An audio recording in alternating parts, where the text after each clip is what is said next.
great to be able to link up like this in such unusual circumstances. How have you been over the last month or so? I've been great. Trying to come to terms with what's going on in the world, and the reality of not racing for the first time in my life. You know, I've been racing every year since I was 8. So this is, you know, quite a shock to the system to go into my 14th year or 14th season and not be competing.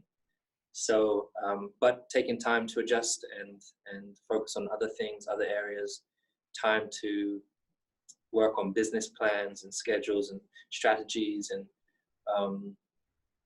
trying to understand, you know, what's going to be the new norm, and which I'm sure everyone's trying to understand. And again, just trying to stay positive, healthy. It's been a good period of time for my body and mind and soul and spirit. So, but I know there's so many people out there that are struggling, and it's been I've not been on social media a lot either. So, you know, I'm just really trying to pull away from it for a moment, and give it a bit of breathing space. And as I said, just recenter, realign, and make sure that you know, when I get the call that we're going to be racing, I'm ready to go. I'm sure we're all looking forward to everybody receiving that call. It's such a strange time because we're all very much alone, distant from family, friends, teammates. How are you managing to stay positive and draw energy from people that you usually have around you? Well, I mean, I'm really fortunate. I mean, I miss my family. I'm not with my family, and that's definitely not easy, because I mean, damn, I wish I could be with my sister and my niece and nephew. I'm sure would have driven me crazy by now, but still, you know, I miss seeing them, as I'm sure many people miss seeing their families. I'm fortunate I've got Angela with me, so, you know, we train together. She's one of my best friends, so I'm really fortunate to get to work with someone so positive and energizing. You know, she literally, every morning you get up, and I'm not very good in the mornings, and she's like, "Hey, morning," and she's like, she's always beaming with positivity, which is, I think it's important always to have really positive people around you, and so I'm grateful for that. And otherwise, I'm, as I said, I'm generally quite good on my own, being that I'm on the road all the time, and it generally is me and Angela traveling everywhere together. I spend a lot of time on my own, so I'm comfortable on my own. I don't feel that I need any additional input from others. Of course, that is nice to see other people and those kind of things, but I'm also just trying to take this time to focus on making sure my body is as strong as it can be. I got hopefully a few more years to push out in Formula One, so I need to make sure that I'm in the best shape I can possibly be. I can imagine the other 19 drivers on the Formula One grid are sitting at home at the moment thinking, how can I go out and beat Lewis Hamilton this year? Do you take a little bit of that into your preparation while you're training? I don't think about the other drivers. I hope they're all well. I've been in touch with a couple of them, and, you know, we're all in the same boat generally. So, but I don't think of them in terms of inspiration, in terms of like motivation or anything like that. I've never struggled for motivation in the sense of being competitive. All I can do, I can't control what they're doing, and there's no point worrying or thinking about what they may or may not be doing. All I can do is try and focus on, inwards, and try to focus on being the best that I can be. What is my potential? How can I be more positive? How can I have more energy? How can I be healthier? How can I be a better person to be around, a better person to work with? So, I think about all these kind of things, and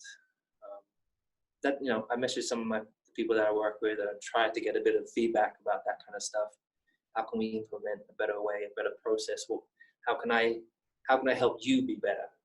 And that's ultimately, I think that's what it's, being a champion and being a team player is all about.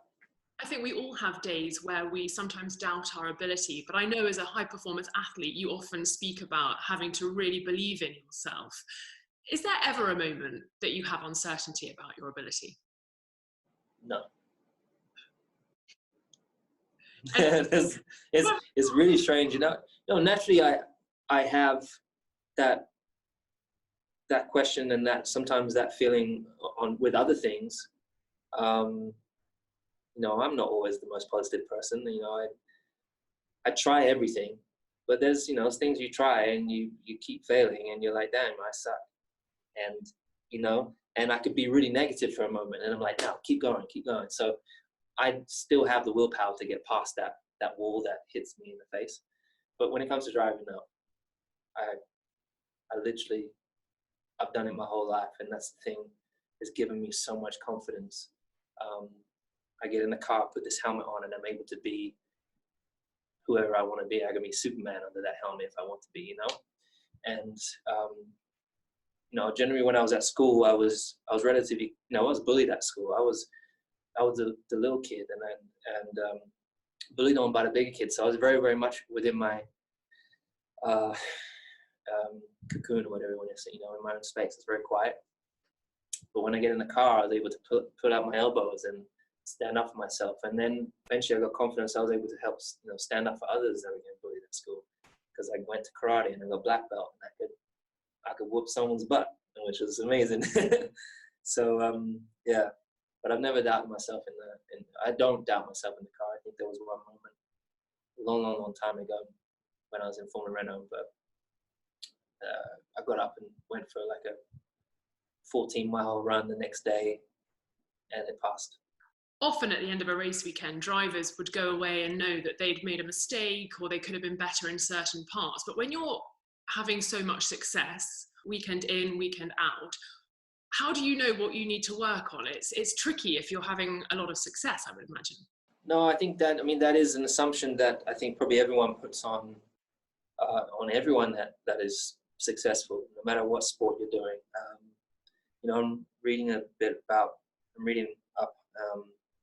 about Michael Jordan right now, and the team that he had around him, and, you know, his incredible career, you know, for me, greatest of all time, and a few other athletes out there. I think it's much easier to learn, because there's more to learn when you have failures. That's really where the growth comes from. The biggest growth comes from. But there are still ways, you've got to find ways of growing from the success. And so, but I think that's much part of our working ethic. You know, we've had wins, come straight back, we do our debrief, and we don't skip anything. I've tried to be as critical and positive, you know, positive criticism, both on the car, on the team's performance, but then also on mine. And you've got to be as honest as you can be. So I go away usually, and over the next few days, I'm looking over the race results, I'm looking at data, I'm looking at, because I know in the race where I could have done better. It could be the pit lane entry, it could be exiting the pit box, it could be your qualifying lap not maximizing, it could be mistakes and time you've lost through the race, because ultimately you're always chasing time and you don't like losing time during the race. So there are so many areas, and you're chasing for perfection, and so there's not been a single race that's been perfect. There's been times where it's been really close, and it's a great feeling when you feel close, but you're like, it's still not there. So I've got more work to do. How do you manage your goals year to year then, to make sure you're stepping on? My primary goal is always to win a world championship, is to work and grow with the team, and to come with a more fierce, more energized, fitter, more impactful performance as an athlete and as a driver. And but then you get caught up in all the other stuff that comes along with, you know, there's media, there's sponsored appearances, all these different things. So you get caught up in this kind of, it's like, you know, what I imagine a washing machine effect, or a wave. You know, when the wave falls and you get in the tumble thing, you know, you don't know what's up, what's down at some stages through the year, because there's, you know, you get pulled left, right, and center.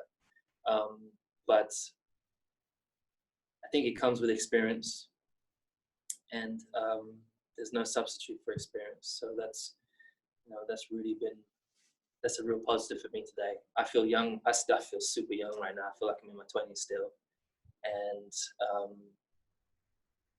probably even more so mentally. I'm still the kid that I was when I was younger.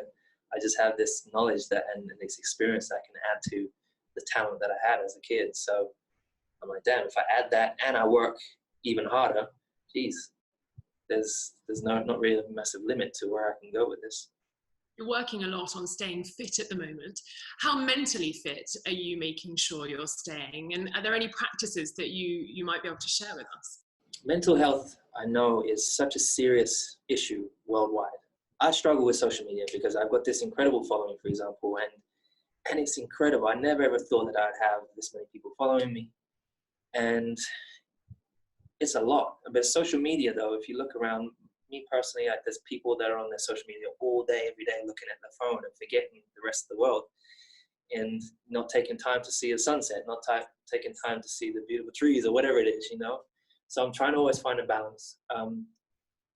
And mentally, it's really about ultimately feeling good about yourself. It's about finding a way to make sure you love yourself. You have to really be able to love yourself and be comfortable in your own. So I've been really spending time trying to, again, just take time for me, making sure that I appreciate me. I appreciate, acknowledging things that you do well, acknowledging also when you fail and you don't do it so great, it's okay.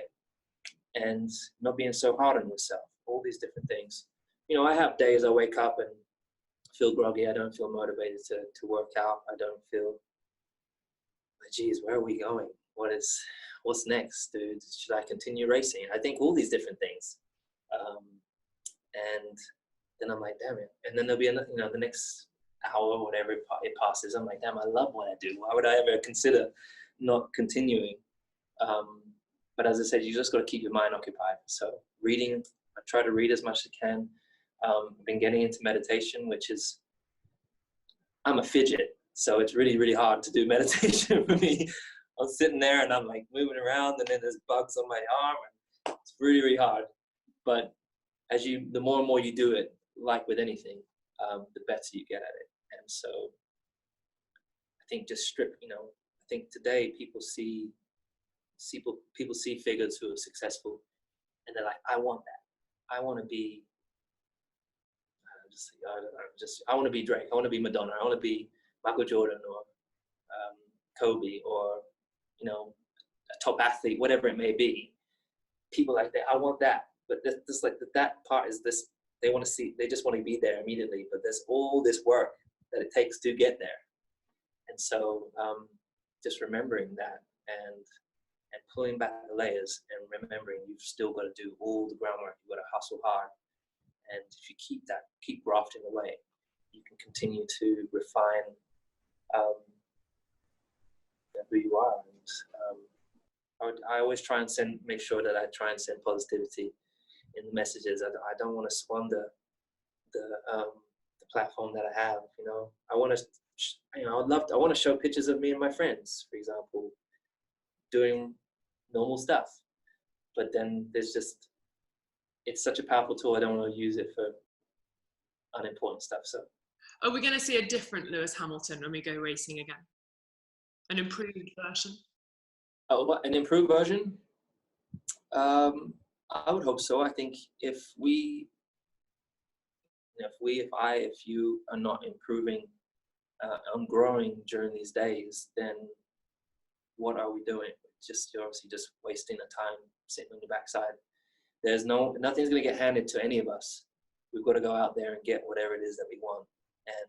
And you've got to want it more than the person that you're fighting against. And so, you just got to get off your ass and do it.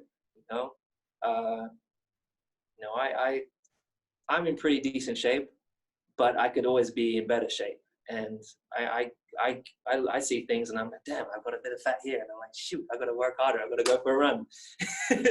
And in natural reality, I don't really have much fat. But, there's people out there that will have these things going through their minds, and you just got to let go. find what it is you love and say, I'm going to do it, and I'm not going to let anything get in my way. And it might take a long time. People, as I said, people forget.